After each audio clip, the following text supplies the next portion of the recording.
So this is probably my favorite tool that Google offers. And that is Google Analytics. Has anyone heard of that? Okay.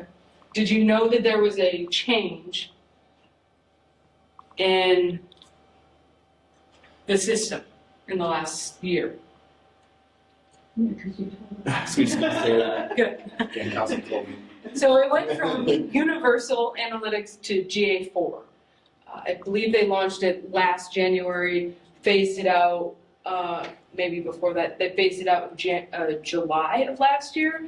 So if you have Analytics, you may get an alert at the top saying, upgrade to Analytics 4. Because I think I got a countdown like 160 days before they delete the data.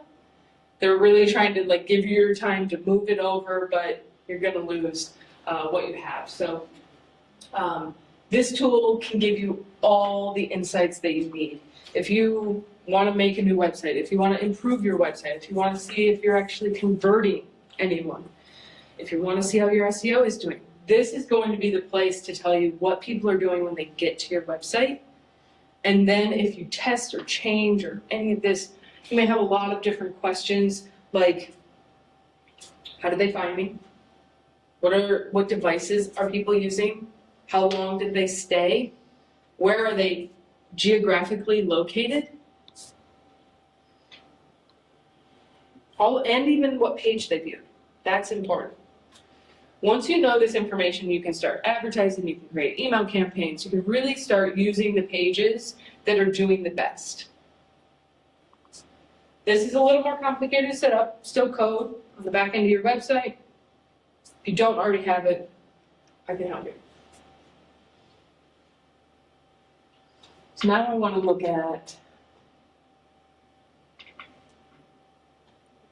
some examples of this.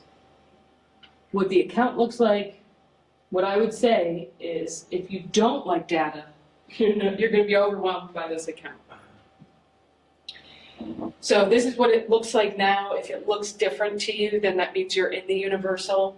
You can see right up here, we have the alert. Even though this account is set up, it still detects the other one. So if you check it and you're like, what happened? Just know that I've already taken care of it. It's going to eventually be going out. They just want to be very heavy on the notification because you're going to lose a bunch of data. I will make a video to show you how to capture old data and save those reports if you'd like. So this is the biggest or the most common screen that I'm ever looking at. This is for one of my clients in Chicago. I'm looking to see the source. So these are all the places that this website is getting traffic from. And then as we go across how many users, engaged sessions, engagement rate. So this is showing, are they staying? This number's low, they're not. Engaged sessions per user, engagement time. This is really important, how long they stay on your site. If it's 2 seconds, not great. I would say a minimum would be 30 seconds, but you can also see that they have a couple local organic, Google organic, Bing organic, all doing well. Organic traffic will be your best traffic. Google Ads, that's with the CPC, 22 seconds, that's okay. We're sending them to a page that we have all the information they need to convert, so we can do it faster. Organic, they need to find what they're looking for, so they're going to spend more time. So I would say a goal for organic would be a minute or more. This is going to be a gauge of how people are enjoying your website. If it's low and there's not a lot of info, that's fine. If there is a lot of info and it's low, maybe revising the info, putting in a video, changing the format, changing the flow. Other tools that are not free that will help you determine how your website performs is Hotjar. It actually uses a heat map to determine where people are scrolling, moving, clicking, to give you the indication of what should I change or what are people looking for. Then we have events and conversions. Conversions are going to be what we want to know. What are people doing? Are they watching that video? Are they clicking to book a call? Are they purchasing, subscribing? This number will tell us if we're successful. If you're e-commerce, you'll be able to track your revenue there. I'll be back.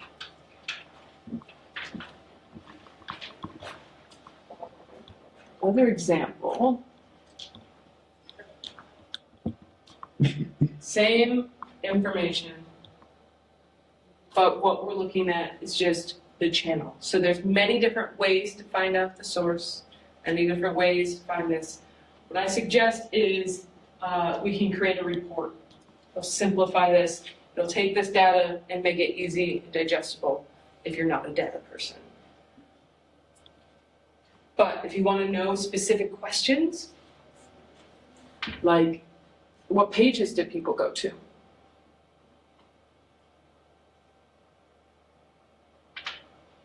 Now we can see that same activity. Sessions, users, new, engagement, time, conversions, all from each specific page.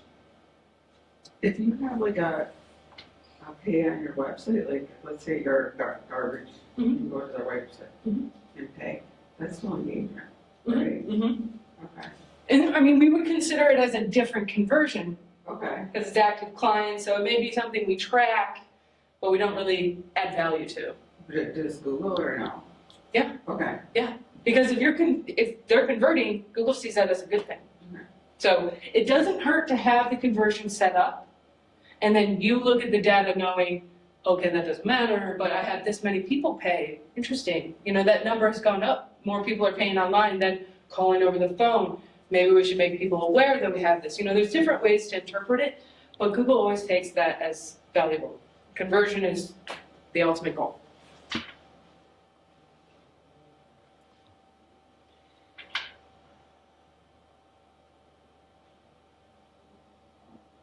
So this is where you can get lost in here.